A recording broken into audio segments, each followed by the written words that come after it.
Thank you. I want to thank the organizers and for the invitation, and I also want to thank all of you. As I'll address in a few minutes, at the beginning, public policy as a field didn't look like it was going to amount to very much. And the fact that not only has it grown enormously, but grown internationally with the enormous interest and enthusiasm from Europe is really kind of magnificent, and I celebrate that at the end of what's been a really long career. Okay, to my prepared remarks then. The elephant in the corner is the wounded and sagging figure of democracy. Now, democracy is really big, and it's really in trouble. But public policy research mainly restricts it to the margins and ignores it. We know that in many countries we call democratic, the voices of the privileged and well-regarded are very loud and very influential. In those same countries, ordinary citizens barely speak with a whisper that's lost on the ears of inattentive policymakers. Yet, most public policy research doesn't even mention democracy, and certainly doesn't use it as a criterion for evaluating policy frameworks or particular policies. Today is going to be different, because we will spend this entire session on the intersection between public policy and democracy. With hindsight that extends back more than 50 years, I want to reflect on the reasons and the roots for the neglect of democracy by public policy scholars. Then I want to talk about what I see as the greatest wound crippling democracy today. At the end of what I've got to say, as senior scholars often take the prerogative of doing, I'm going to give you some advice about what you should be doing in your careers to drag democracy out of the corner, look at it closely, and identify some healing prescriptions. So, let's look at the roots of neglect.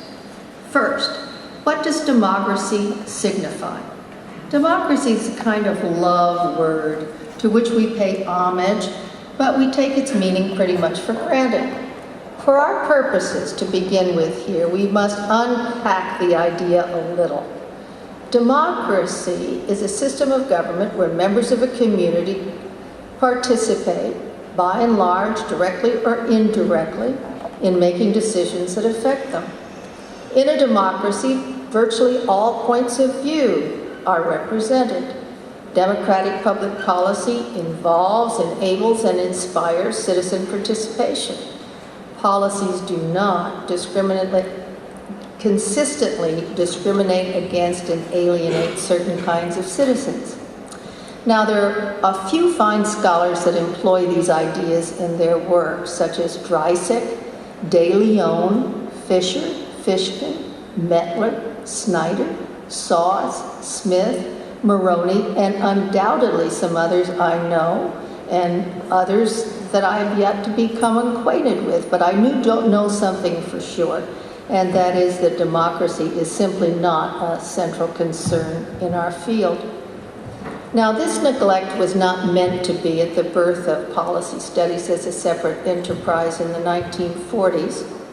Harold Laswell founded the field as the policy sciences of democracy to provide information that would clarify the processes of policy making and also supply data necessary to decide policy questions.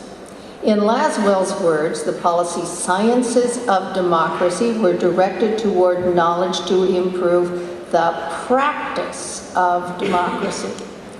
His interest was in serving a democratic elite, that's true, but he envisioned everybody as part of that elite and embracing the entire community. Unfortunately, though, and we heard something about this yesterday from Professor Schmidt, when the behavioral era began to dominate political science, The discipline became really preoccupied with predicting how political processes work and what the results were going to be. And normative questions like democracy were simply no longer asked. And further, public policy as a subject in political science became non-existent. By the time I entered graduate school at Columbia University in the fall of 1959, the only courses offered with the word policy in them was foreign policy. My dissertation was about the influence of constituency on the process of legislation. And I had a really terrible time. I know all of you think you had a terrible time in graduate school, but there were hardly any women in my class anyway. And then I pick a subject which is really marginal, and my committee couldn't understand why I had this critical focus of how legislation served banking and real estate interests and didn't really help the public.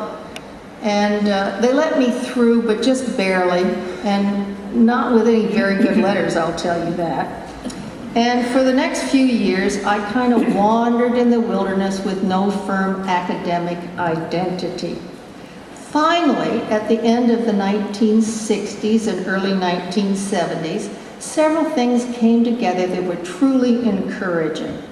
There were two important edited books. I remember how I felt when I saw them. It said Public Policy and Politics, and it was actually the Political Science Association sponsored one of those books.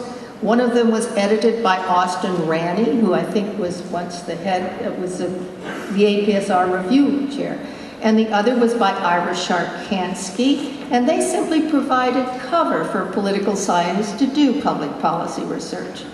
The Policy Studies Organization was founded, and its executive director, who was really quite a hustler, Stuart Nagel, created bunches of books and bunches of journals and opened it up for publication. And a lot of us who were having trouble getting published found a place in those journals to do it. And then, blessedly, in 1973, beloved Aaron Wildowski and his colleague Jeffrey Pressman wrote that important book on implementation.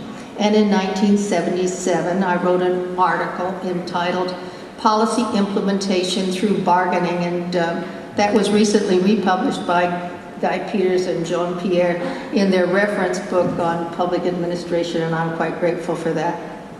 It was not until mid-career, though, that I fully understood why I'd had such problems pursuing subjects I really cared about in political science.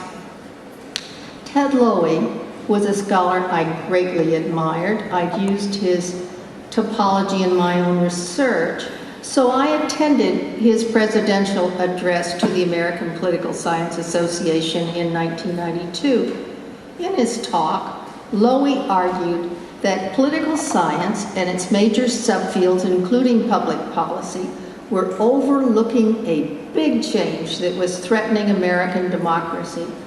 Lowy called this a transformation to a new republic, and he accused political scientists of serving politics, not criticizing, but actually becoming servants of the existing political system.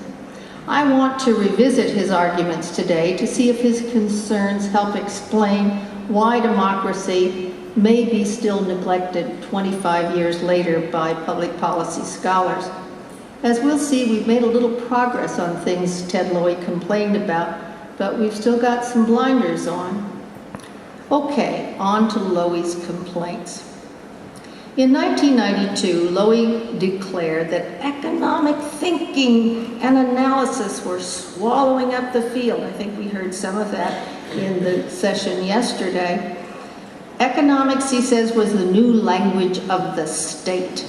And the policy scholars were serving the state very well with their emphasis on efficiency and effectiveness. Now, it can be said, and certainly the panel we had here yesterday demonstrated, that economics is still pretty influential in public policy, but many other disciplines, including anthropology, sociology, geography, planning, psychology, history, communications, and I bet you there's a bunch of others, are also now contributing to public policy. And moreover, many public policy scholars today have multiple identities. Perhaps in response to Loewy's consciousness raising, I myself sought affiliations besides my membership in the political science department with other colleges and disciplines. For example, I joined hydrology and water resources over in the engineering school. I got an appointment in planning and public administration. I had a joint appointment with law, and when I moved to UC Irvine, I became a social ecologist. Another important change is that publications outlets that publish policy research have been much more varied and prestigious. And journals like the Journal of Public Policy have grown really steadily in stature.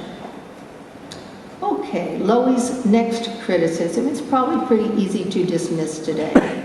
In 1992, Loewy said that public policy had become separated from public administration, and public administration had previously been a mainstay in political science.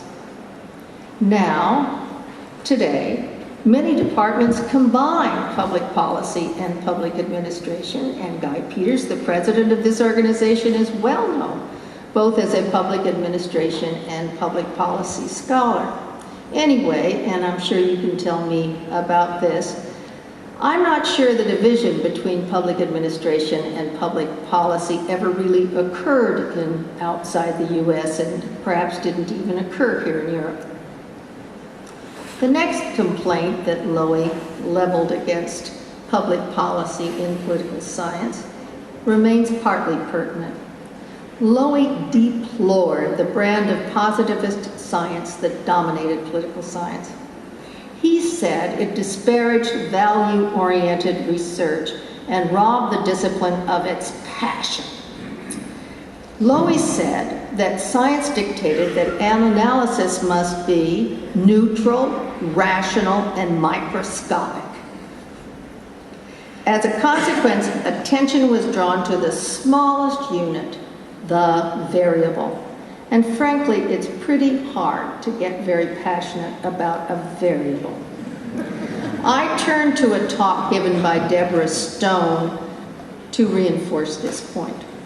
The title Deborah chose for her keynote to the Interpretive Policy Conference 2 years ago in 2013, she titled her talk, Taking Emotions Seriously. Well, that's a pretty good indication to me that we're still neglecting emotions. She stated, and I quote here, "We know from cognitive science that there's no such beast as pure, rational thinking absent emotion. Everyone in the interpretive policy community, and many who aren't, roundly reject positivist science, the rational/emotional dichotomy, and the possibility of objectivity," close quote. She goes on to say that even post-positivist interpretive scholars are at pains to prove they're serious and scientific. Terms like rigorous, systematic, methodological, careful, analytical, and dispassionate are buzzwords, or what Stone called belonging words, that we utter like passwords so that we can be admitted to the social science club and permitted to stay. They'll let us in, they'll let us stay, if you use the right kind of buzzwords. I agree with Deborah Stone that playing down emotions is really a big mistake, and it hurts us badly in terms of insight. Much of the best work related to emotions comes from studies areas outside public policy, from geopolitics or social psychology. Dominique Moissy argues that emotions of fear, humiliation, and hope are changing the world. Psychologists like Kahneman and Haidt have revealed that slow judgments like reason are not so influential, and much less influential than fast thinking that relies on snap judgments of emotion and affect, and that's what really drives our decision making. Yet we're overcoming many of the troublesome constraints Lowy thought science imposed. As Deborah Stone indicated, she and many others of us are very comfortable operating outside the positivist tradition. Discourse analysis has a firm place in public policy studies and is well represented on several panels in this meeting. Ethnographic methodologies are widely embraced by those who base their work in interviews and observation. Narrative policy analysis draws from work in the humanities. And many people embrace a variety of methodologies, and I think the best work in our field now adopts multiple methodologies. Okay, but Lowy's charges still persist.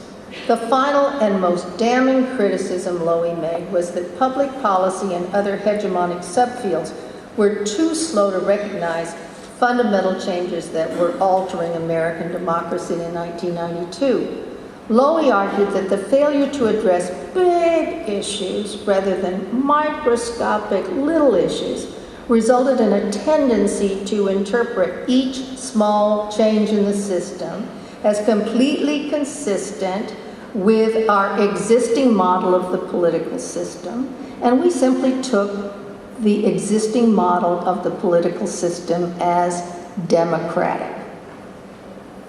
So researchers were blinded to the accumulation of little actions that fundamentally changed the regime. The dangerous change that Lowy was so concerned about and thought we were missing was the growth and power of bureaucracy in the administrative state, where specialists and experts make most of the decisions affecting citizens without their participation and input.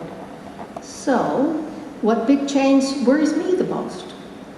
In the figure, I have placed citizens who are also policy targets at the center of a rough outline of the policy cycle. In the degenerative, and I'll use the word degenerative policy cycle, in which many modern democracies function, especially the United States, bias and unequal treatment plagues both policy substance and process. At each stage in the policy cycle, some people are strongly and successfully motivated to participate in politics.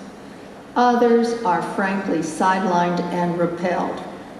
Now, theorists who study democracies have very different notions about what the relationship between citizens, who are also the targets of policy, and various stages of the policy cycle ought to be.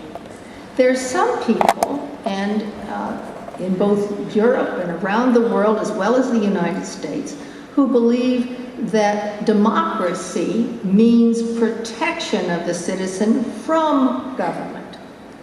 Others believe that government should liberate citizens to express their preferences effectively. Peter de Leon uses the term Madisonian democracy to identify this first strain, which is intended to defend a citizen from tyranny. Madison really feared the pernicious effect of political factions and the domination by the majority. The other strain, which is a more recent conception, holds that people in a democracy should be able to engage in political policy making and enact their policy preferences. Some of the scholars focusing on this second strain, and we'll talk more about this later, are studying and wanting to change laws affecting election eligibility and voting rights. They fashion experiments with promising alternatives for representation outside voting, such as discursive representation and citizen forums and other mechanisms to increase meaningful participation in policy. This kind of research is reflected mainly in the arrow that connects citizens to agenda setting and policy formulation at the top of the cycle. But I want to draw your attention to the other relationships at the side at the bottom of the cycle. And more importantly, I want you to see that all of these relationships work both ways. Policy sends feedback messages that affects citizens' identity and orientation and whether or not and how they engage in democracy. I believe that the increasing role of labeling, stereotyping, and stigma of citizens instigates inequitable policies and sends messages that shape participation. Let's see how that happens. Democracy is built and torn down by the humble creation of categories that carve out groups in public policy. Bias, based on labels, stereotypes, and stigma, creates and justifies these categories and determines who wins and who loses. Portrayals of target populations in the policy cycle that are deceptive and discriminatory clearly breach bedrock democratic principles of fairness and equal treatment. Policies determined by emotionally based branding of particular groups as deserving or undeserving inform some that their interests are automatically consonant with the public interest, while alienating and discouraging some others. At each stage of the policy cycle, the discourse in policy formation, the provisions in legislation and rules, the ways laws are implemented, and policy impact, all of these carry powerful messages about who matters and who government serves and punishes.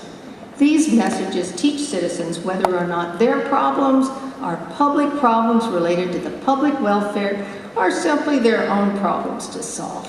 It tells them whether they're to be treated with respect or ignored and punished. They teach whether participation matters or whether government is frankly something to be avoided.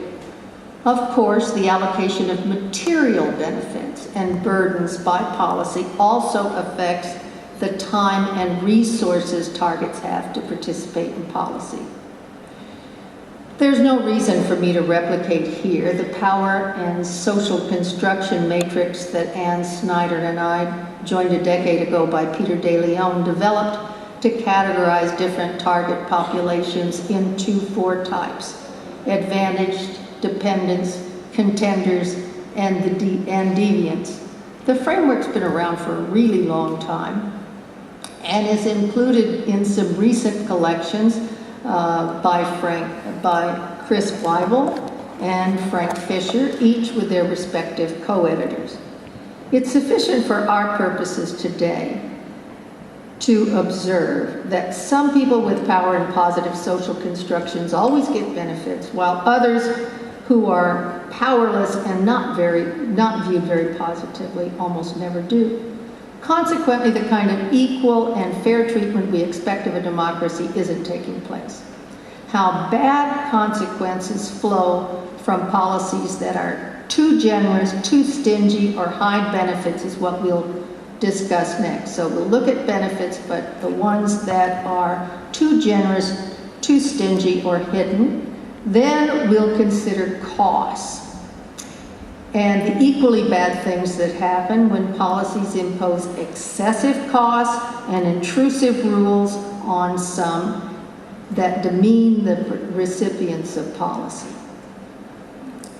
Excessive and irrational benefits to some are unfair, wasteful, and damaging to democracy. In the U.S., mortgage and tax benefits to homeowners were once justified as building stable communities, but they sure don't do that any longer. Most homeowners today treat their houses as if they were investments, and they don't buy and sell them in order to build wealth. The cost of tax benefits for owner-occupied housing in the United States adds up to about $175 billion annually, with a mortgage interest deduction alone costing the Treasury more than $100 billion. To put this amount in perspective, 1 year of tax benefits from owner-occupied housing cost more than the discretionary budgets of the Department of Education, Homeland Security, Energy, and Agriculture combined.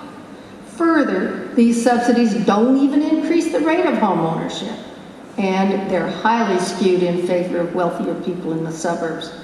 Not only is this unfair, but policies teach advantaged homeowners that they're better than renters, they're more deserving than renters, and that they should make their housing decisions based on provisions of the tax code.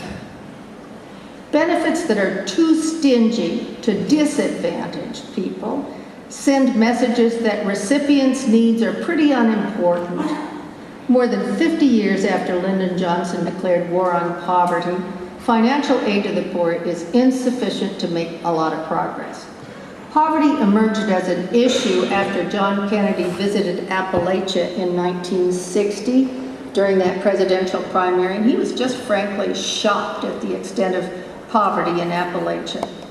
Last year, after half a century of federal anti-poverty efforts, the poverty rate of families with children living in Appalachia is now 43% of the residents, and the median annual income of a family is only $22,000. Hidden benefits and regulatory relief to powerful clientele with negative reputations teach them that influence peddling and lobbying in obscure arenas pays off a whole lot better than more democratic above-the-board processes ever can for them. Suzanne Mettler argues in her book, The Submerged State, that influential lobbies are able to protect complicated tax breaks and regulatory lapses benefiting the wealthy. Without knowledge of who's winning or losing, ordinary citizens are just not able to mobilize against these unfair policies. Much of the complicated and generally invisible tax code tilts the scales to the well-off. Recent research published in PS on affluence and influence in the U.S. shows that economic elites and organized group representatives representing business interests have substantial independent impacts on U.S. government policy, while mass-based interest groups and average citizens have little or no independent influence. Attempts to curb shady practices of the powerful that abuse their position often fail. Banks are widely thought to be culpable for the 2008-2009 financial meltdown. Excessive bonuses and other perverse financial incentives encourage banks to take risks lending to unqualified borrowers. Yet, today, corrective action is really weak. No limit on executive pay has occurred, and regulatory reform is being undercut in implementation. The Dodd-Frank banking reform law, for instance, requires regulators to write hundreds of rules and conduct dozens of studies within agencies before the law can even be put in place. The result of all the nearly invisible activity of this rule writing has been delays, weak rules, and regulatory setbacks. Now, being disliked is a very different kind of burden for the powerless as compared to the powerful. The costs, including fines, incarceration, and negative regulations, are just heaped upon the weak and unpopular. From the 1970s to the mid-1990s in the U.S., the war on crime entailed mandatory sentencing and long incarceration for many offenses. As the expense of jails and prisons climbed, legislators began to respond by backing away a little bit from long-term sentencing, but they've not relented at all when it comes to arrests, high bail, fines, excessive fines, barring access to benefits, and breach and suspension of civil rights. Terrorists are the quintessential example of a target group that's subject to over-allocation of costs. Elected leaders seem willing to make very large expenditures to punish terrorists, Today, 116 prisoners remain at Guantanamo, despite the international uproar and costs approaching $3 million to jail every single prisoner in Guantanamo, and that's compared to only $34,000 for other federal prisoners. About half of these people who are still there have been approved for release, but transfers are being blocked for a variety of reasons, including congressional opposition based on stereotypes. Long-time incarceration without trial or conviction, or incarceration when convictions have been overturned by the courts, tarnishes and should tarnish the U.S.'s reputation as democratic. Sadly, though, policies against suspected terrorists in many countries are increasingly excessive. Stereotypes and stigma is especially strong directed at young black offenders who are subjected to remarkably punitive policies in the United States. Approximately 1/4 of young black men between 16 and 24 who didn't finish high school is incarcerated in juvenile detention, jail, or prison, as compared to only 7% of whites. In the lifetime of a black man in the United States, about 1/3 of them will have spent some time during that lifetime behind bars. Citizens' encounters with the police, and we've all seen them over television, feature derogatory remarks and a lot of bodily contact, with people being slammed on the ground, banged into walls, and otherwise abused. In an APSR article by Weaver and Lehrman, they reported that punitive encounters with the state foster mistrust of political institutions and weak attachment to political processes. Criminal justice policies send consistent messages that prisoners, even those who serve their time, are unworthy of equal citizenship. And these policies create an enduring demarcation between law-abiding citizens and those branded as deviants. Intrusive and excessive rules imposed on the powerless demean the recipients and alienate them from government. Policies allowing invasion of privacy and limitations on liberty are supposed to promote democracy and good, responsible citizenship. There are a lot of examples. In the wake of the Charlie Hebdo killings, students and parents must now sign a charter of laïcité or a ban of public exercise of religion, such as the wearing of headscarves or long skirts. To the larger French population, it seems the laws and regulations are essential to democracy and the separation of church and state. To Muslims, these rules demean and victimize them.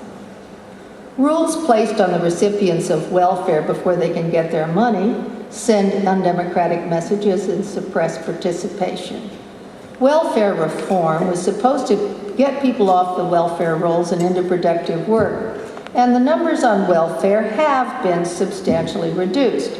But reform in many states have gone way beyond requiring work and limiting the length of time a poor person is now able to receive payments. For example, in my state of Arizona, the lifetime limit is now 1 year only. For your whole life, you can get welfare benefits for only 1 year. And then they're not very dependable, because many state legislatures, including Arizona, are requiring drug testing for beneficiaries before they can receive not only their welfare checks, but many other kinds of social benefits. Yet, research shows that other problems like mental illness, poor academic skills, poor physical health are much more influential causes of poverty than drug addiction. Drug testing of all of the poor without cause or suspicion of drug use is demeaning and alienating, and sometimes as many as 20% of the people that are pushed off the welfare rolls, it's because of drug testing. Further, such policies portray recipients as largely responsible for their own problems and not worthy of sympathy.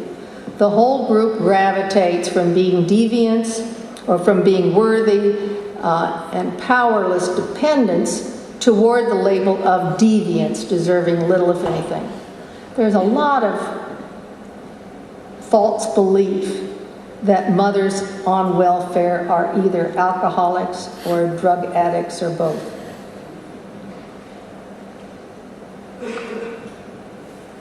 Experience with policy is among the most significant influences on identity of citizens and therefore participation in politics, including voting. On its face, the connection between policy effects and participation would seem to me to be a no-brainer, since government spending accounts for about 1/3 to a half of the gross domestic product of Western industrialized nations. In addition to this spending, government regulations directly affect the lives of workers, consumers, and community members.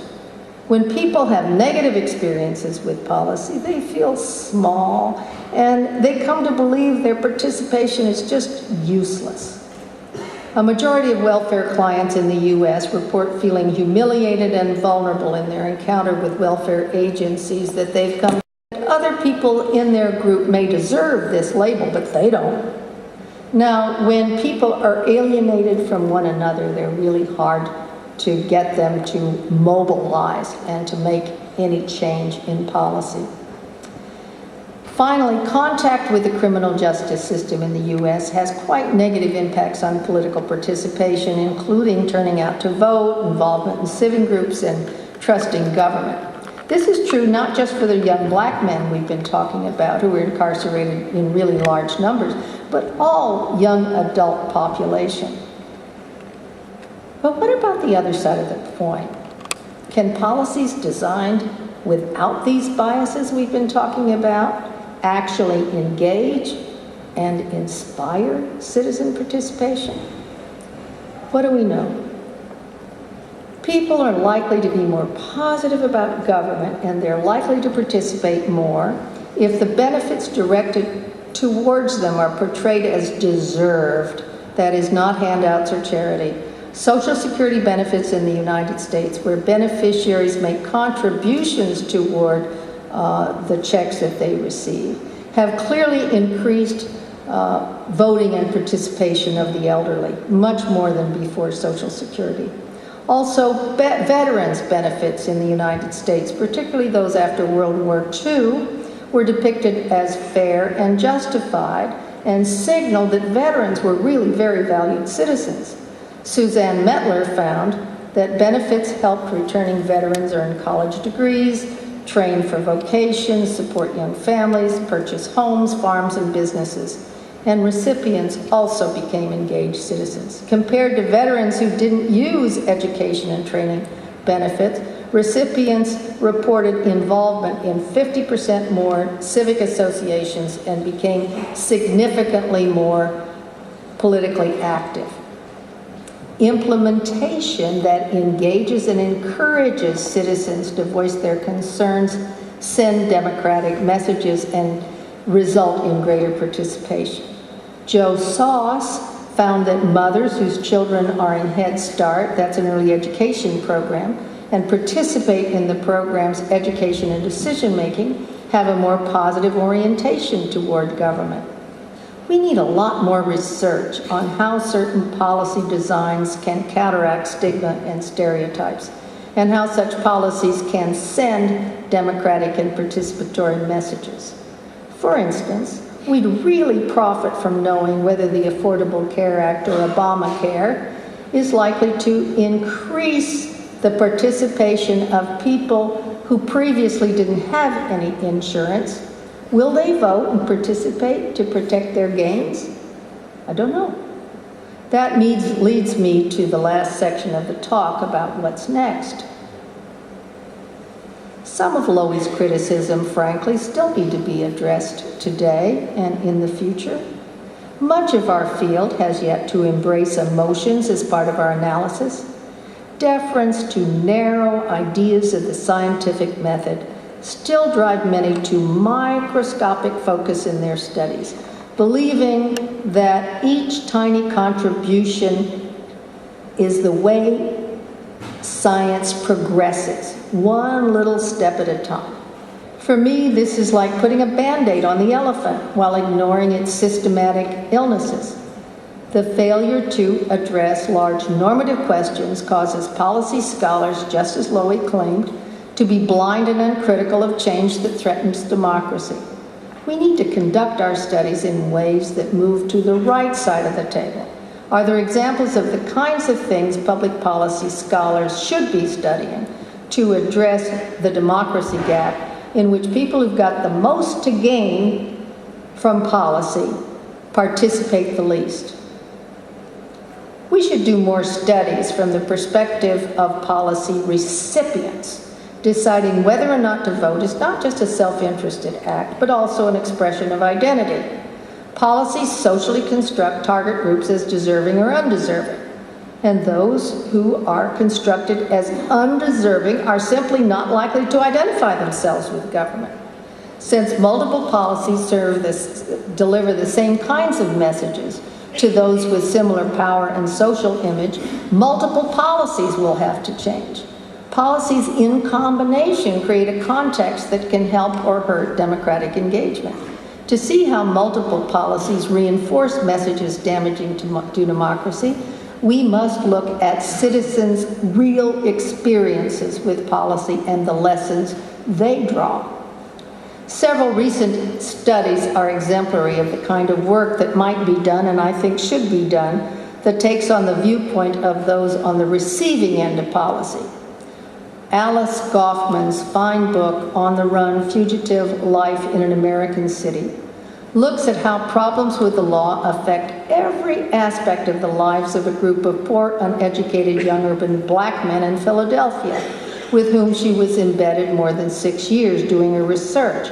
She documents how everything, including education, health, housing, employment, friendships, partnerships, family, and race relations, are ruled by the omnipresence of a repressive regime of interlinked policies.